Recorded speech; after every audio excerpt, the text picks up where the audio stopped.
Okay, so the NFL offseason's full go for the Browns. The Super Bowl week is going on as we speak. The Senior Bowl just completed. Shrine Game completed. All the All-Star games are done. So we're heading to the Scouting Combine at the end of the month. Some of that stuff's interesting. We sort of talked about that last week in terms of how that might shape some of the Browns' coaching decisions. And we still haven't gotten any update on that part, but everything else sort of is going on with coaching decisions. And a lot of them are interesting purely because of how they impact the Browns. Some of the decisions that have been made in terms of head coaches are starting to slowly trickle out. Some of those things are kind of interesting.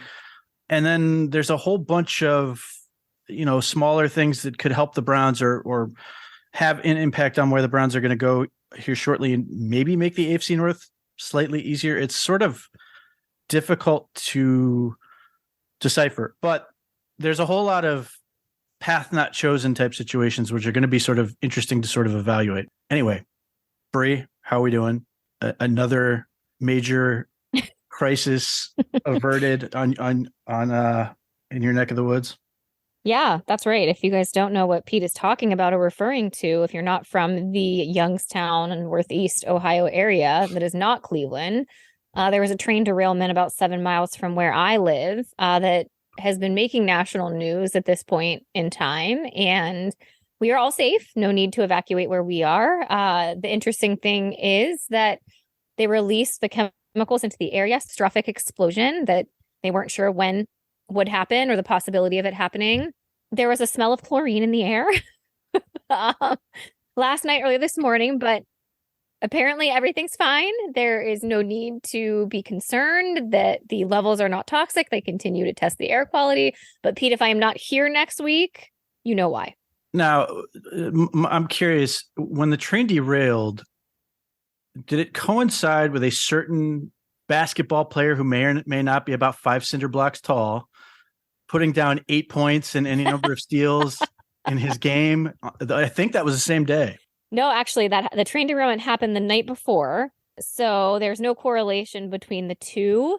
Although we will see if breathing in this potentially toxic air has any impact to his game this week. We don't know what the long-term impacts could be, but yeah. So I know everyone was like, wow, 8 points is great for that age. They don't keep score.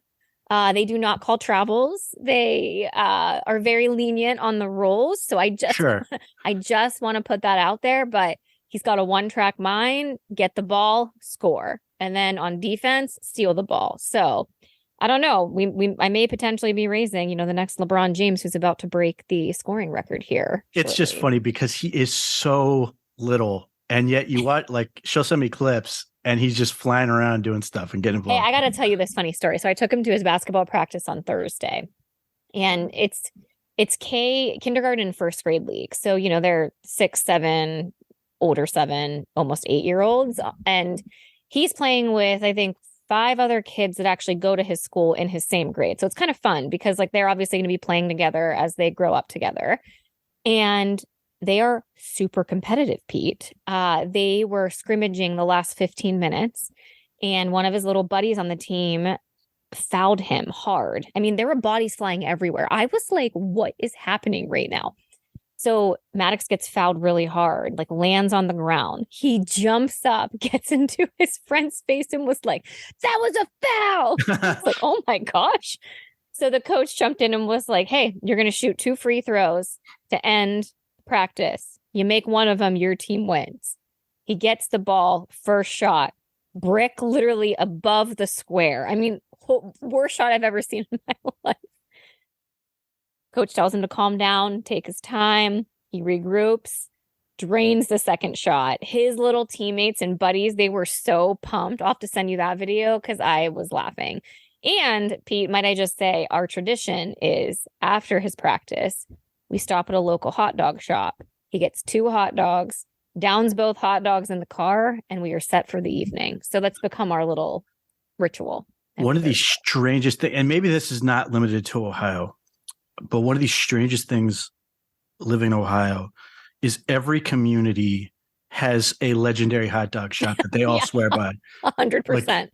And it's, Some of them are like talk a big game and don't back it up, and there's some good places. But yeah, Ohio is very strange with that. Everybody's got their sort of their provincial hot dog shop.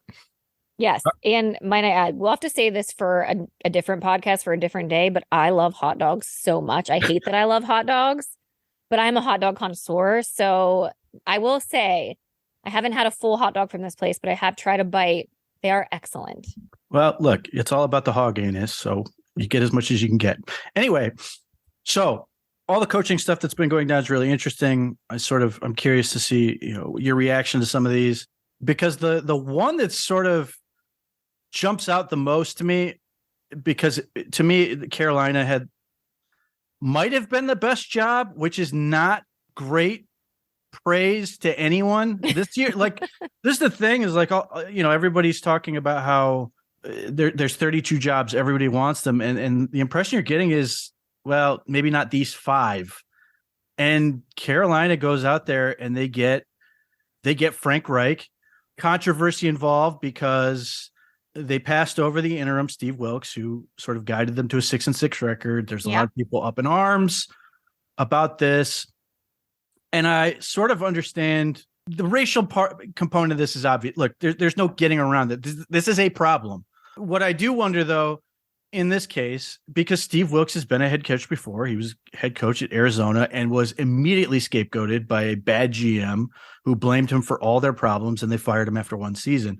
So many times you hire, you remove the interim tag off like a good little stretch, and then you go into that next year and it's just a dumpster fire. It becomes so easy to turn on that coach. Things don't go well, and then you feel like you wasted a year. And I sort of get it. Like, it's unfair for me to sort of put that on Steve Wilkes in this situation, but I have to think like at some point the owner, in this case David Tepper, has to be able to pick the person he wants, or whoever the owner is has to be able to pick the owner he wants. And if he's not excited about Steve Wilkes, and maybe he was, and he just liked Frank Reich just a little bit more, if he hires him and then, fires him in a year, he's still going to be an asshole for only giving him a year. This is like, it's sort of a tough spot. And like, this is the whole problem with this issue, is because part of the issue with minority coaches is they do not get a fair shake. They are so often one and done, or just much shorter. And the data backs this up. So it's a tough spot because Frank Reich is a very good football coach. He's proven it. And then he follows that up by hiring Ejiro Evero, the former Denver Broncos defensive coordinator, who's, super highly thought of, had a great year, is somebody that everybody's looking at going, when is he going to get his shot as a head coach?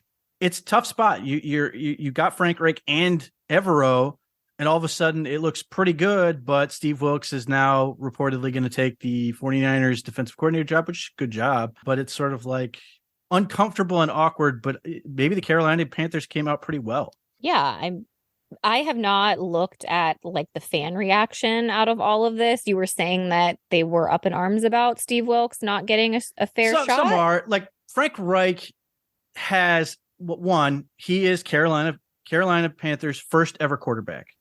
He was the first guy ever to take a snap at quarterback for that organization. He has a lot of family ties down there. So I have no doubt there's some level of fandom that's sort of like, yeah, he's our guy. Okay. This. And I have no doubt that there's some fans down there, and certainly players. There were a lot of players openly saying, please hire Steve Wilkes. I think pretty incredible with how he got his team, like the team, to perform and win football games. I mean, I was thinking that team specifically felt like a dumpster fire early on after the Baker Mayfield fiasco and running through quarterback after quarterback. And I thought Steve Wilkes did a great job at getting them all to come together and perform, that I could see an argument of why he shouldn't have had a fair shot. But on the other hand, I'm also saying that knowing that the Browns were in a very similar situation back in 2018 when Hugh Jackson was gone and Triple G was obviously the interim head coach, and he was able to win some football games, and he wasn't considered as the guy going forward. So, yeah, it's interesting when you have situations with teams that are in a spot where they have someone step in for a partial season and end up doing a good job. I feel like more often than not, the teams move on from them. And again, so much of this, depending on your ownership setup, comes down to how does one person really feel. And nowhere is that more clear than with the Indianapolis Colts. Still don't have a head coach, but everybody thinks they want to hire Jeff Saturday because Jim Irsay really likes Jeff Saturday, and he has interviewed about 3,500 candidates at this point. And it all feels to me, and I could be wrong, it all feels to me like they're desperately trying to find somebody he's going to like slightly better than Jeff Saturday. And ultimately, we're going to come down to this, and he's going to come out and announce that basically none of these guys were as good as Jeff Saturday was. At the end of the day, Pete, it's all politics when you think about it. Like these owners and ones that have complete obvious control over their team may even say that they don't have a say in who they hire from a head coaching standpoint, but they definitely do. I mean, in my opinion, it's no different than when you work for a big corporation and you have leadership choosing essentially who works underneath them. And then that really just trickles down. Like there are favorites in every organization. There are people that come in who want to bring people that they've worked with before or people that they're comfortable with. I mean, to me, like it's not really a surprise at the end of the day. And the owners, in my opinion, obviously are very powerful people. They have, in my opinion, a lot of ego involved. No question. So I do feel like it is a bit of an ego trip as well in making that decision and being involved in it. If you are, whether you are a Nepo baby who sort of inherited the team, right, and you started on third base and you think you earned it, or you are a billionaire who may have acquired that wealth somewhere else, you don't like to be told you're wrong. Exactly. The Browns are a great example. Everybody in the organization said, please, for the love of God, hire Sean McDermott. The Browns ownership decided Jimmy Haslam's, I'd like Hugh Jackson better. Right. So we got Hugh Jackson. And it was great. And nothing went wrong and all of that. Clearly things are still right. Very well. So yeah, there's no getting around that fact. And one of the other teams that's sort of dealing with that is the Denver Broncos. And the Denver Broncos hired you believe the reports, and I do, their first choice. They got Sean Payton. They traded a first round pick, a second round pick, and they got back a third round pick in order to get Payton, who agreed to a deal where he's reportedly going to make something like $20 million. That's a whole lot of Walmarts to take over that franchise. And I have no doubt that Sean Payton is a good coach. It's just the way that the Broncos handled that whole situation. To be fair to them, they are brand new. The Penners or whatever, they're all Walmart. So I just, as somebody who hates the Broncos for reasons that apply to people of a certain age that are Browns fans, I enjoy it. So I enjoy them being the Walmart Broncos. That they didn't know what they were doing, and it showed. They tried to talk to Jim Harbaugh at one point. He told them, which Jim Harbaugh was sort of using all of this as a way to try to get more money out of Michigan or whatever. He ultimately says he's going back to Michigan. They fly up to Ann Arbor to still try to lure him out. He still says no. Then they're all in on D'Amico Ryans. They love D'Amico Ryans. They want him. D'Amico Ryans basically says, I'm not interested. I'm going to take this Houston Texans job. And then allegedly, even the day of, they hired Sean Payton. They were supposedly on the phone trying to get D'Amico Ryans to take this job. And he said no. And they ultimately get Sean Payton. So it's weird because Sean Payton has something like a 63% win rate. He's got a Super Bowl ring, and he's had all kinds of success at an organization that does not win in the New Orleans Saints. And yet it feels like they had to settle for Sean Payton. Now, look, the picks are a huge price to pay for a coach, especially when you're the Broncos and you already traded 2 firsts, 2 seconds, and players to get Russell Wilson in the first place. So in some ways, it feels like you are now trading another first and a second to get to still pay that for more Russell Wilson, Yeah. hopefully a functional version. So it's interesting because I do think Sean Payton will be good for that team. I do think he will be good for Russell Wilson, but it's interesting to see how this thing is sort of played out and how even his press conference had a little bit of an awkward moment where he was sort of talking about how he was not interested in allowing a player's personal coach anywhere near the facility. Russell Wilson famously has one. I get the feeling that Sean Payton didn't know that or hasn't really talked to him about it and just sort of said, yeah, we're doing this. I'm curious to see if that will sort of be revised. But again, it's interesting to see where they go with Sean Payton. Like I said, I think it will go well, but I'm curious what you think. Listen, I think when you have a lot of money, you don't think that this was that big of a deal. It is like wild to think about just writing that check. The picks are what really kind of got to me just based on a year prior with what they gave up for Russ and obviously his performance this past year not being anything like what I think they had expected him to be. But I do like the pairing together. It feels like it reeks a little bit of desperation on their end. I feel like they were desperate for any coach.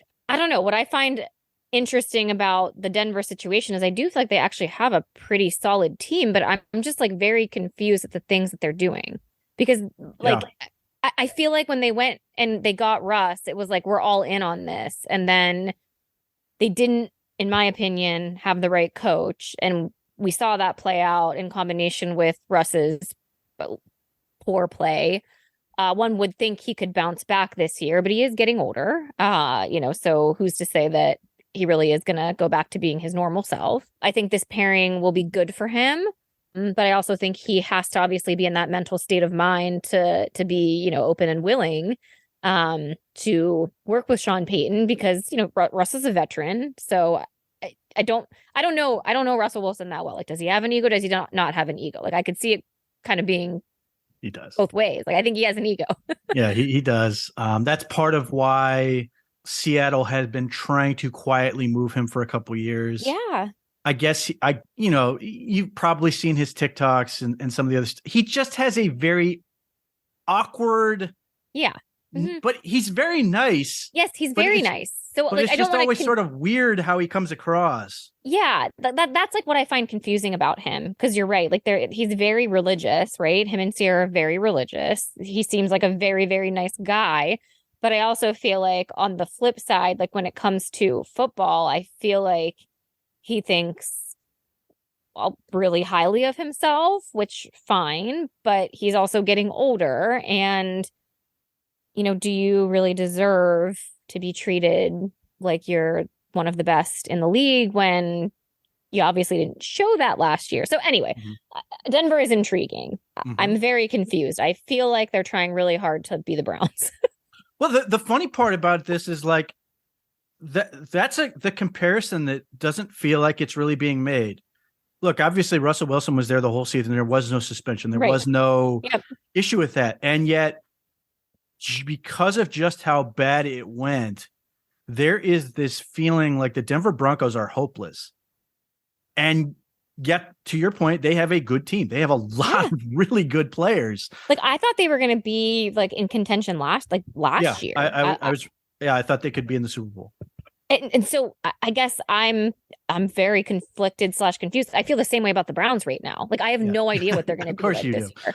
But no, that's fair. That's so I feel the same way about them. I'm like, it could go either way. They could be Super Bowl contenders or they could be like really shitty again. That's the part that's funny to me is like that has not really stuck to the Browns like it has to the Broncos. I think despite everything, I think people are a little bit more willing to sort of be like, that layoff was significant. Watson was clearly, not himself yet and all these other things. And yet, like what Wilson, who was allegedly dealing with a lat injury among some other things, that dynamic's interesting. Now, the one thing I do think that's different is the AFC West is a nightmare. Not fun to play the Chiefs. It's not going to be fun to play the Chargers twice. They do get the Raiders twice, so that's helpful. But Yeah, it's a weird dynamic. And what's interesting now is that I think the front runner for that defensive coordinator job appears to be none other than Sean Desai, who any number of Browns fans and a couple local radio stations were appalled at the idea of hiring this guy. And yet there were people who were saying the Browns should fire Kevin Stefanski and do all of the things the Broncos just did to get Sean Payton to come to Cleveland, who then would have hired the guy that they all hate. So it's an interesting dynamic that of sort of path not chosen from that standpoint. Houston Texans, they get D'Amico Ryans. And this boggles my mind on any number of levels. You are now the third black coach in 3 years to be hired by this team. You said unequivocally, the Houston Texans job is better to me than the Denver Broncos. Interesting. I'm not really sure what you're basing that on, but I'm interested in that. Cal McNair, their owner, has had any number of troubling comments regarding race and any number of other things. Deshaun Watson, one of the reasons he did not like Houston, beyond all the other stuff people can get into, is he felt like that was a real issue with that team. And D'Amico Ryans played for that team. His wife has a lot of family in that area. These are all good draws for him. And he got a 6-year deal, I believe, that is heavily guaranteed. So he's protecting himself. But still, I don't know what the job prospects are really for that team. And I think D'Amico Ryans could be a great coach, but so much about being a great coach is finding the right job. I'm rooting for him personally, but I see zero evidence as to what makes the Houston Texans the right job. I like him a lot. However, I would agree. I feel like the Houston Texans, in my opinion, are like a death sentence for a coach. I don't know why anyone would willingly want, especially these last 2 years. I would agree. I would agree with that. I don't know, Pete. It's funny because we even talk about this with the Browns. You look at like the culture and the reputation and perceptions of these teams. And I know that there's obviously only 32 head coaching jobs in the NFL. So in one regard, this is an opportunity of a lifetime, right? Mm-hmm. But in the other regard, it is, well, am I really setting myself up to not have a future coaching again? Because to your point, I think you have to be really careful with where you decide to go and what that looks like for your future. So I really like him. So I was sad to see this. I mean, I'm happy for him, obviously, but I don't really have the confidence in the Texans really at all as an organization to have any type of patience or consistency. And also just looking at the team overall, I know they obviously have a lot of capital, but sure, I don't know. It just feels like a really heavy lift for a head coach right now, stepping into that position. Now, they did get rid of Nick Caserio. Maybe that helps. I know that was a big factor in making that job look better to potential candidates. So that part's interesting. But yeah, it's going to be a slog. And maybe Cal McNair is willing to endure that at this point after the last 2 seasons, but it's going to take a lot of effort to get that situation turned around, and time and all those other things. But like to the conversation of when, what's a good coaching job and when should you take it? I see this constantly. And this is from places like Pro Football Talk and Mike Florio, who's whatever. But, this idea, well, you have to take the job. You just never know when you're going to get it. Well, that sort of depends. It depends on, unfortunately, the color of your skin. It depends whether you coach offense or defense a lot of the time. Because if you are a white, young coordinator, you may get 2 and 3 bites at the apple, as we are seeing currently with Josh McDaniels. There's nothing to suggest that he should have gotten his now 3rd different head coaching job, even though obviously one of those was him accepting and then pulling out of the Colts job. But there's nothing to suggest he's a head coach, and yet people are always falling over themselves to give these guys shots. Or Cliff Kingsbury's resume was horrific. It was not an NFL head coach. Keep in mind, The Cardinals beat out USC, who was trying to hire him as an offensive coordinator to give him the head coaching job. Like that just blows your mind. And then you're looking at a guy who may still get a job, hopefully, like Lou Anarumo, the Bengals defensive coordinator, who's been one of the best, maybe top 3, top 4, top 5, somewhere in that of top defensive coordinators in the league. And he's gotten an interview with both teams that are still, without a head coach. But does feel like, I think he's in his 50s. I could be wrong about that. Might be older, but it may feel like he only has so many shots at this. So it's sort of weird depending on it. But like, I think my perspective is, if you are somebody like a D'Amico Ryans or some of these other coaches, if you're looking at this as, I'm going to get one shot, if I'm going to get my, this one good shot. And again, that 6-year guarantee deal is life-changing money, if that's what it is. I get it. It's hard to say, no to that.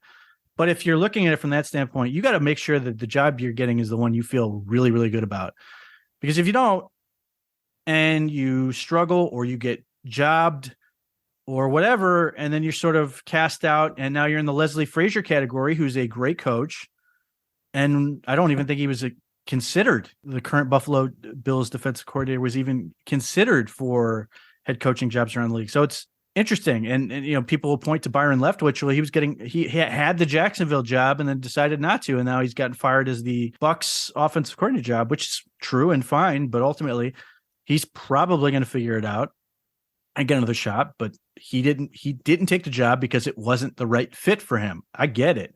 I'm curious to see where that goes, but it's hard for me to argue with the logic of, if you're not going to hire me the way I want to do this, like I've got to make the best situation for myself possible. And if not that, then I'm going to wait. So remains to be seen. Along with that, a bunch of defensive coordinator hirings have gone down, which has been really interesting. And this is sort of, I mentioned Desai, that's not official yet, but seems like it's coming. Brian Flores took himself out of the Arizona Cardinals head coaching search, which may or may not have been a writing on the wall thing, and jumped on the Vikings defensive coordinator job. Again, path not chosen. It's interesting. He does have connections to Kevin O'Connell, who was a player, a rookie, I believe, when Brian Flores started in New England. But he goes to Minnesota with our old friend Kwesi Adolfo-Mensah. And I guess Kevin O'Connell at some point. They were both have been here. And now, that looks like a good setup for them.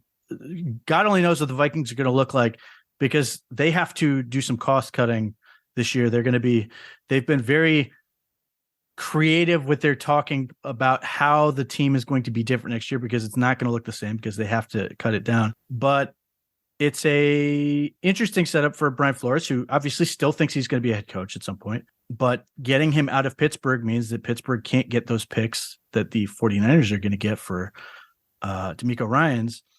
And if the Vikings can somehow convince Brian Flores to stay there 2 years, and then he gets a head coaching job, they will get the picks, which I have no doubt is at least part of the equation for Kwesi Adolfo-Mensah. First and foremost, they thought he was a good coach. There's no getting, it's not like, hey, we're going to hire a crappy coordinator and then hopefully it becomes draft picks. They've got to be good at their job to get that head coaching job. But nevertheless, obviously he was a huge popular choice for the Browns.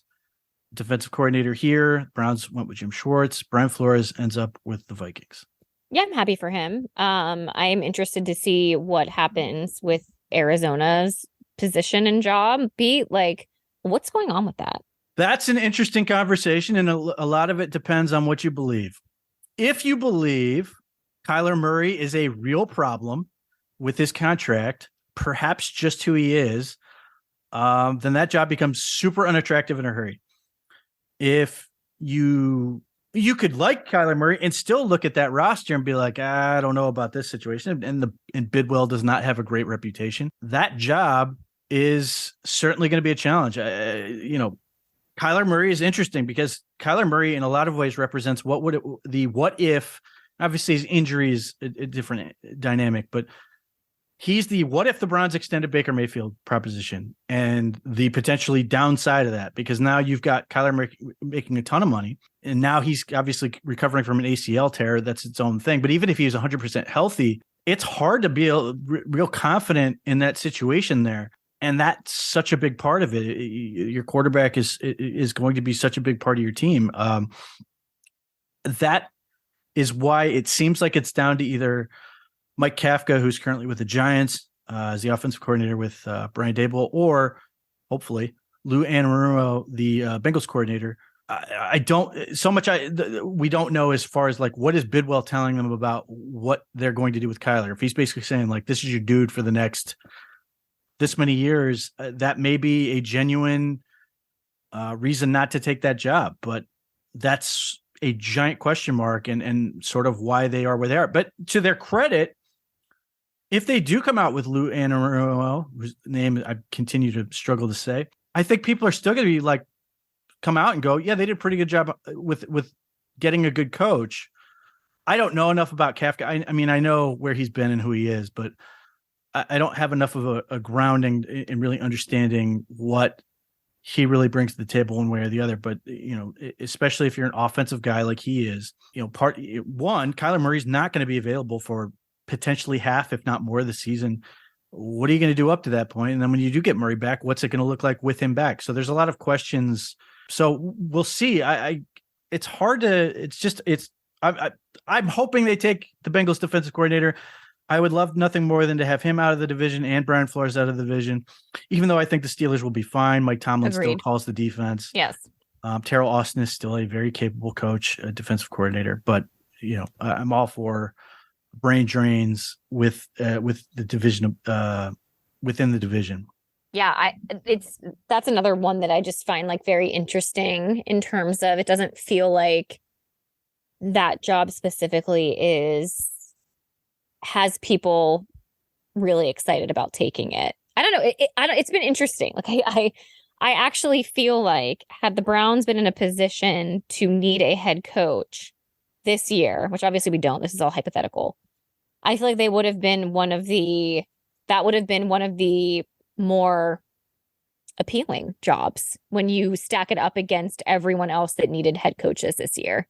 The only question, I mean, if you're just going, who's got the most talent, who's set up to win, all those things, the Browns win hands down. Outside of the PR nightmare. That's the big question. And I don't know that it's impossible to know what that would have looked like. Ultimately, they would have gotten a coach, but I still think it would have been very queasy to be people who wanted that job and didn't get it. I think that would have put a spot on their resume, you know, and not even in like permanent marker, but one that would, you know, you could eventually make you pause. Yeah, like one that could eventually go away, but maybe that has gone further away than even I thought it would in a short amount of time. But keeping in mind that would have been going on as we are within 2 months of him having to go do a deposition. So right. that part is coming again, unless they settle or do something else. So we would have been revisited with that. And there's no question that they hire Sean Payton or they hire Frank Reich or they hire whoever it is. That would have been a question that they would have been justifiably asked in their press conference. What do you think about this? Like, how do you feel about him as a person? You know, what does it say? You know, that you were willing to take this job, and you know, I think that would have been more troubling and problematic both for that new person as well as the organization as a whole. I'm just grateful they didn't do that. Instead, I get treated to photos of a very awkward looking Kevin Stefanski at a high school basketball game that did not look like he was ready for the photo. But like, I think it's very endearing that he went, JD Bickerstaff went, you know, Gary Scarland and Donovan Mitchell all went to I love that basketball game. Like, that's great. So, you know, like I said, I think just you could easily make the argument that the Browns had the best talent case to make if they were in situation. And I still think they are way better for not getting into it. I think it still would have been a mess, and just something to avoid. The only other thing that came up, which is interesting because as every fan base does, this is certainly not limited to Cleveland, but Cleveland has a weird thing with doing this. Every coach who doesn't do a good job is the worst coach in the history of football or any other sport, and should probably never coach again. Now, that's true for Hugh Jackson. I will grant you that. That part is true. I will make that argument based on what he did to players in his tenure. I will never forgive him for what he did to Deshaun Kaiser. And particularly now that he's in the college ranks, I don't know how any parent would go, yeah, take my child and do that. I would love nothing more than for Hugh Jackson to be locked in a room with Deshaun Kaiser's mother for 20 minutes. Joe Woods gets fired. Oh, he's the worst defense coordinator in mankind. Well, yeah. Joe Woods just got hired as a defensive coordinator for the Saints. Now, it's different. It's different. He's not being hired to run the show. He's not being hired to install his own defense.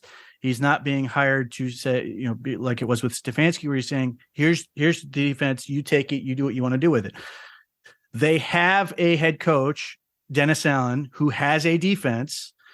He runs. He's going to oversee everything. Joe Woods is going to be sort of that next guy up. He's going to caretake it. He's probably going to do a lot with DBs. And to me, while a lot of people go, oh, this is going to stink, it's going to be awful, I think this is probably the exact fit for Joe Woods, what he really needs and where he really shines, both with now with the Saints and when he was defensive coordinator of the Denver Broncos. That is the arrangement he was in. I think that's perfect for him. I think he will do well in that situation. I think Dennis Allen can take care of sort of the stuff you and I have talked about, coaching coaches, making sure everything's on the same page and eliminating some of those things. I think Dennis Allen provides a net of sorts to sort of catch those type of mistakes. So I do think that's actually a good fit for Joe Woods. And as I've tried to tell people, he's a good guy and players like him. He just didn't do a good enough job as a defensive coordinator. And that's basically what it comes down to. Yeah, I think that's completely fair. I don't think that Joe Woods was in the right position as a defensive coordinator in Cleveland. Does not mean that he's going to be a bad coach elsewhere. As you mentioned, sometimes just being in a completely different situation can have someone who may have struggled with one thing be completely different and perform in a very different way. I just think you have to keep that in mind. So things don't always translate from one place to another. And I do hope that he finds success where he is right now. And to your point, I'm excited that we have a defensive coordinator who hopefully will be able to coach the coaches, because I do think that was one place where the Browns were lacking. And I don't know if that was really apparent until we got to the off season and we heard Jim Schwartz talking about like his mentality and mindset and how like the importance of that. So good for Joe Woods.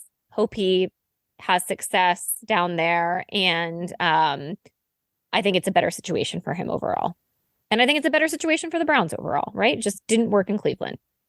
Yeah, I think this is a situation where everybody can come out better for it. Now, the Browns don't play the Saints, so unless it comes up in preseason, which is unlikely, they're not going to cross paths at least this year. Because I'm extraordinarily confident that if that happened, one, Kevin Stefanski and him would hug and do all that stuff. Yeah. And there would be a number of players who would be very happy to see Joe Woods. It's not like when, Hugh Jackson shows up in Cincinnati. Yes, handing the ball to Yes. Hugh. Yes. Listen, that was people. That was entertaining. I'm not going to say it was entertaining. It made for great TV, yes, great highlights great the next day. All right. So that's the Browns still have not made any coaching announcements. I don't know what to make of that at this point. If they're basically content to stay with what they've got, or if they're going to make changes. Again, with so many coordinators sort of moving around, you always sort of wait for the next step to sort of see where that sorts itself out, and then guys start filtering in from that standpoint. The two teams who are not worried about firing head coach this week, the Chiefs and the Eagles. The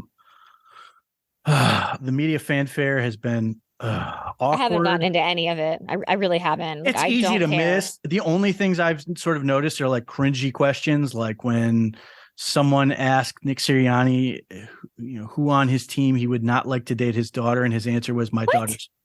His answer, my daughter's 5 years old. Yes, I was gonna say I saw her at the press conference when he was telling her to stop that. I was like, she's being 5. Like, Yes.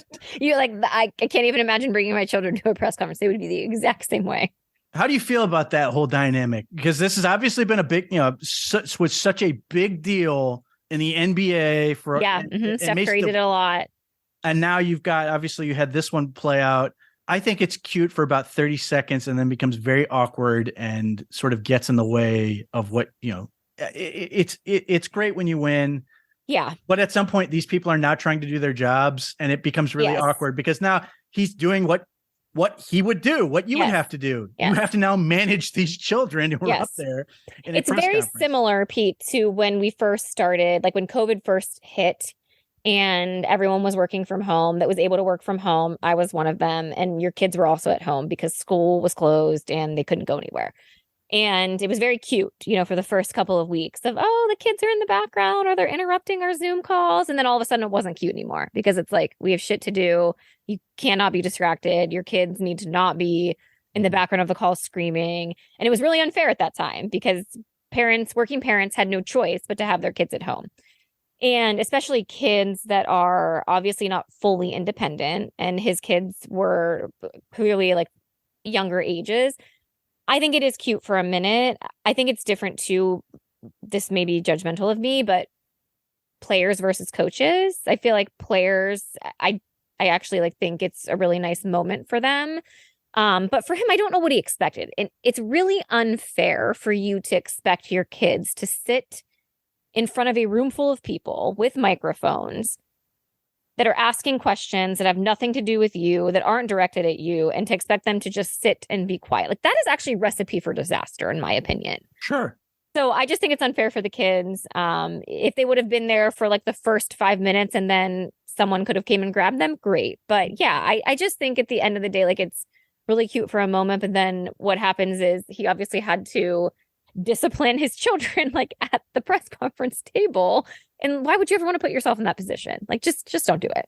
I sympathize with the idea that, look, you spend months away from your family and you want to get any moment you can where you can make them part of it. It's just a very odd dynamic. And then on some level, you have a kid who is getting all of this attention. Some of them are going to be like, oh, I'm the show. I need to sort of perform here. Yes. And it becomes interesting. And some of them are great. Some of them are very cute. But it's very awkward. And, it's got to be a difficult working environment for those people because they want to, like I said, they have to do a job. Yes. And then suddenly they've got to, deal with a very small child in this case. And I do think you're right, though. I think it is a little bit different with players than with coaches. I think there's a little more freedom as a player to sort of do some of that stuff. I do think there's a little bit of a line of delineation there. But yeah, it's always interesting to see how those things go. Like I don't think Kevin Stefanski or Andrew Berry is ever going to do that. I don't think so either. I'm going to take that shot out there. Maybe Andrew Berry will have his twin brother show up just to mess with people. Just to confuse everyone. It's confused the hell out of me when I saw the announcement he was joining the Eagles. All right. So Super Bowl's here. We thought we'd do some props as certainly we are not. This was my idea. Yes. And no one's ever done it before. So, right. This is brand new. Nevertheless, but what do we got? Okay. So Pete, I like to look at specifically things that have nothing really to do with the game. That's what I find most fascinating because it comes up every year. And I wanted to ask you if you were a betting man, putting money on these things. I'm not at all. I'm a okay. Well, you listen. You don't have to bet any money. I understand. Then. But the person I'm going to throw under the bus is one Abby Mueller. He's quickly on the path to full-on gambling degenerate. Okay, so are my parents. So I actually am concerned because my parents, and I tweeted about this a couple weeks ago, but I had to laugh because they're like, we will not put our banking information in these apps. So then they they drive down to their Family Dollar, because apparently you can direct deposit from the Family Dollar pad into your FanDuel account. And I was like, is this real life right now? Is this what you guys are doing? Like, will you go down every Sunday and deposit your money at the Family Dollar? And then they were having issues with their app, and they did not believe my mom was 21 years old. So she had to take a picture holding her license. My mom's 60, in her late 60s. So anyway, yes, my parents and Abby may need to call 1-800-GAMBLING together. Yeah, I'm starting to worry. She was going on quite a streak of trying to bet Donovan Mitchell first basket, and I think it took like a couple of weeks for it to work out. Oh, Abby, we have to message her. Okay, so let's do some fun ones. So, the national anthem is always a big one in terms of the length of time for the national anthem. So I'm going to go here. I'm on covers.com, by the way, and I guess depending on what betting site you use, you could have different options, which I didn't realize. So I'm going to go with, I guess we'll go with Coolbet. Coolbet is their over is 120. So I guess it's 127 seconds. Do you think over or under, Pete? Who's singing the national anthem? Is it Chris Stapleton? That's a good question. If it's a country singer, I won't know who the hell they are. So. I think that's who I heard. I should have been more prepared. Yes, he is singing the national anthem. So yes, he is a country artist. Okay. I will go under. I have no under 127. On this, but yeah. Should I write these down? Do I need to keep absolutely? This is all right, because we're gonna if you were to gamble money, I'm going to tell you what you would have won. Okay. Yeah. Okay, so you're going under national anthem. Yes, famously, had I had the courage necessary to bet Baker Mayfield #1 overall pick 100-1, I've done quite well for myself, but I didn't do it. Yeah, you don't actually put money on it. No. Shame on you. Okay, coin toss, heads or tails? Tails never fails. Okay, going with tails. All right, the halftime show. Rihanna, as you know, is a performer. Mm-hmm.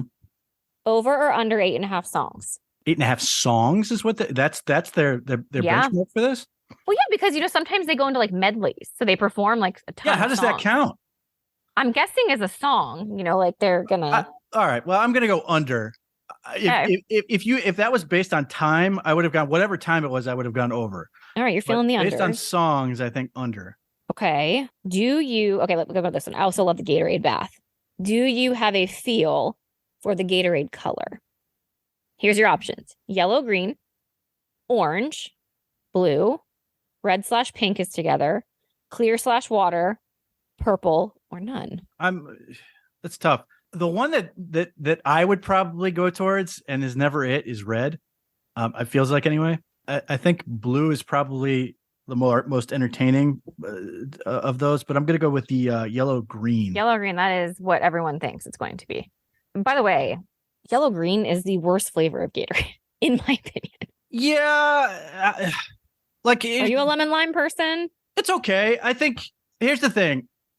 As an experienced candy/artificially flavored eating person, usually you can count on red being a champ all the time. At least yes, I agree with that.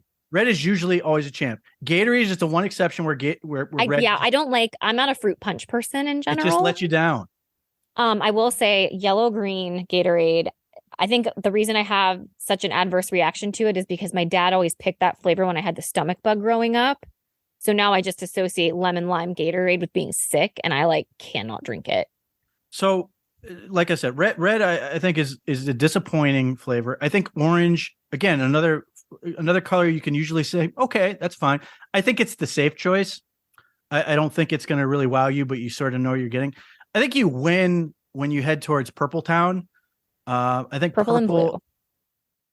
Yeah, blue's one that, again, if you go to candy and other artificial flavor things, blue is usually sort of a wild card because you're never really sure what you could get. But I think blue and purple for Gatorade is usually pretty solid. Can I ask a controversial question, since you are the artificially flavored expert on the show? Connoisseur of sorts. I'm certainly experienced in that field, yes. Skittles. Did you prefer the lime green Skittle, or did you prefer it when it was green and apple? I think I preferred it when it was the lime green one originally. Ugh. Wrong answer, Pete. I feel like apple because the best Skittle is red. Yes. This is where red is entirely the Yes. safe choice. The And best orange Skittle is very is good. red. Then, like after that, I'm like, maybe grape. Not a big fan of lemon. Green is lime. Like, no, lemon and like, no, let's just throw those out. Orange, nah, not my favorite. At least the green gave me another option with apple. So then I had the red, purple, green. 3 good options. They changed it back to lime, and now I'm like, what's really only red and grape for me? I think what it is the way that the green works with the other flavors. Because usually unless you are individually eating your Skittles. No, I sort my Skittles by color. So and I eat them separately.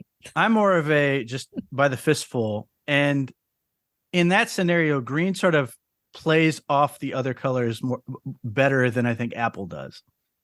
Okay, so maybe it's how you eat your Skittles, I guess. Yeah, like I said, if you're eating them individually or sorting them, as it were, yes. Yeah, I would say that apple's probably going to be a better lone wolf than that lime flavor. Okay, well, I'm gonna have to have people on Twitter weigh in if they have any thoughts on their Skittles and how they eat their Skittles, and green specifically. Okay, last one, and I guess I will actually go with a football bet. So let's see. Let's pick a good one here. There's lots of player bets. I mean, man, you could spend a lot of money on this. Yes, Ohio is certainly kicking ass on that. Oh, the most degenerate state in the union right now. Multiple regards. Okay, so result of first scoring play. Do you have a feel for the first scoring play? So Eagles touchdown seems to be has the best odds. Then Chiefs touchdown, then Eagles field goal, Chiefs field goal, safety, Chiefs safety. Obviously, those are, if you bet those and that actually happens, you will make a lot of money. I will go. Oh, man, that's interesting. I will go Eagles touchdown. You're gonna go with what everyone else thinks. Go with what Vegas. Oh, thinks. is that what it is? Yeah. Well, I mean, like that. It's interesting because obviously, you would think whoever gets the ball first, and like, there's really no way of knowing who's going to get the ball first. But yeah, Eagles touchdown. It's rooted in my belief that the Eagles offensive line is going to be up to the task of blocking the Chiefs defensive line, and I think at that point, then the Eagles are going to be in business and able to do enough to source finagle points. If I didn't go Eagles touchdown, I'd probably go Chiefs field goal. Okay. Interesting. There's a lot of different player props. Do you think anyone is going to have, any player will have 2 touchdowns? If I was to go that route, I'd probably say it's Hurts. So it's, interestingly enough, it's him and Travis Kelce, which I feel like Travis Kelce would be obviously a good one. But yeah, it's Jalen and Travis. And then if anyone has 3 touchdowons, anyone bets this, like those odds are insane. Travis Kelce plus 3,300. Be amazing if he has 3 touchdowns, though. Yeah, it's again based on the offensive line. I think the run pass option stuff that the Eagles do, they're going to find, whether it's a designed run or the play breaks down and he takes off. I think that's where the Chiefs are going to have a hard time dealing with the Eagles, and I think Jalen is going to have a good advantage. The thing you worry about with the Chiefs offensively is they don't. If you were to sort of put a 3-point line on a football field, the Chiefs don't shoot threes, so they are not making plays on the boundaries, and they're not making a ton of plays really down the field. Most everything they do is in the middle of the field. That's going to be the big question. How do the Eagles deal with Travis Kelce sort of working in the area of the field? I think they're going to be able to limit him enough. I think the Eagles are going to win. I was going to ask you. That was going to be my last question. Not a bet, but who you taking? And again, it just comes down to line of scrimmage. I think both sides of the ball. I think the Chiefs, Chris Jones is unbelievable. And they've gotten a lot out of Frank Clark, even though I don't like it personally. And some of their other edge rushers have been very good. I just think the Eagles are too good up front and will be able to limit that to cause them problems. And I just don't think the Chiefs have enough behind them to stop the Eagles. Meanwhile, the same thing applies on the other side of the ball. The Eagles just have so many guys up front. And Pat Mahomes is going to have to be unbelievable in this game, and for the reasons I just talked about, only being able to really operate down the middle of the field is going to make that tough. It's funny to me, and we can get into this like in a future episode. All these people are freaking about, oh, the Browns have to find this great wide receiver 3. And I'm sitting here watching these teams, and I'm like, who the hell is the Chiefs wide receiver 3? They don't really it's Travis. It's Travis. They don't need one because of Travis Kelce. And that's the thing. Like, you look at it and you go, well, they've got, Martez Valdez-Scantling. They've got Juju Smith-Schuster. They've got Mecole Hardman, but he's been out. And then they acquired a Kadarius Toney, whose biggest contribution has been injuring his hamstring multiple times this season. And you're going, they don't really have another receiver. Now, they drafted a kid that a lot of Browns fans really, really liked, who hasn't really done much. But like, that's the thing. And the Eagles, on the other hand, have 2 really good receivers. They have AJ Brown, they have Devontae Smith, and then they have Goddard, the tight end.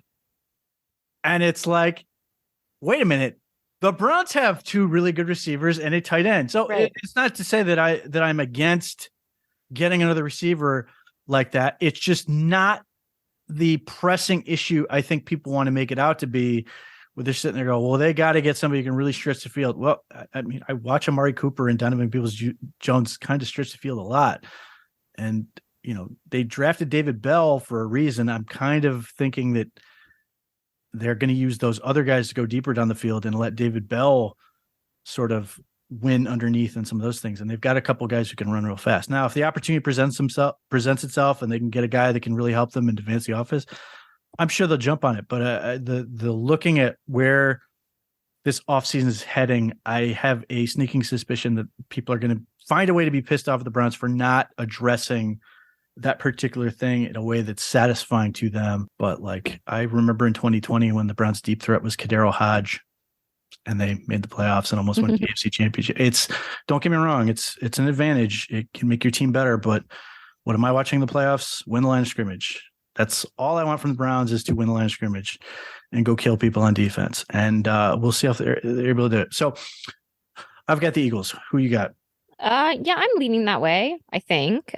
Just based on that. I think they're gonna give Patrick Mahomes a hard time. And it'll be I'm anxious to see how the Chiefs and Andy Reid specifically kind of counteract that. I think they probably are preparing for that and know that that's coming. So I'm just really hoping for a good game, to be honest with you. Like, I'm hoping that it's very evenly scored. I hope that it's entertaining to watch. And it's a battle up front. I think that'll be really fun for us. Yeah, I mean, look, anything is going to be better than what we got for the national title game in college. So yes, agreed. We're working from that standpoint. But if we could get one as good as the semifinal games for the college, that would be great. Very curious to see how it goes. It should be a fun game. I would like to think that it's going to be competitive. I don't really see one team blowing the doors off the other by any stretch, but it's always weird with these type of games. You just never know what you're going to get. But anyway, we will be back next week. We'll get into more Brown specific stuff next week. We sort of fell on a weird week in terms of both of us. Some of us were narrowly avoiding death and may or may not have to run out of here afterwards to put a cape on and go save the day. I'm not ruling that out, but yeah, there's a lot to talk about. And we're getting closer to the point. I don't want to sort of do endless discussion about free agency because it's going to sort of work itself out in some ways. And certainly I'm covering it for Browns Digest, but we'll get to a point where we'll do some talk about what the Browns can do free agency wise and the different things we're at. But the start of the year for the league year is like 5 weeks away. So it's not going anywhere. So we'll see when we get to that. But if you can help us out, if you can tell a friend, all that good stuff, we appreciate it. And we will be back next week.